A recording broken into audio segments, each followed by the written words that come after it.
My refrigerator ice maker does not work. What do I do to fix it?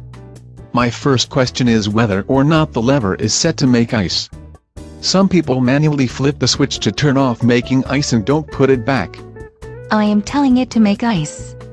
If someone turned off the switch in the freezer, it may not matter how many times you hit the ice dispenser in the door. What else could it be? If the water line to the ice maker has frozen, the thing can't get the water to make ice. If the water line is in the freezer, how does it avoid freezing all the time? Regular water flow through the line works well enough, but it freezes if there isn't enough running water to prevent that.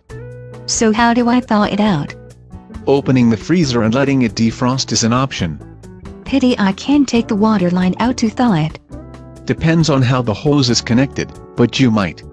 What else could cause it to fail? Some fridges have computers to control temperatures, airflow and the ice maker. If the computer is on the fritz, it isn't running the ice maker because it thinks it is full or forgot it has the ice maker in the first place.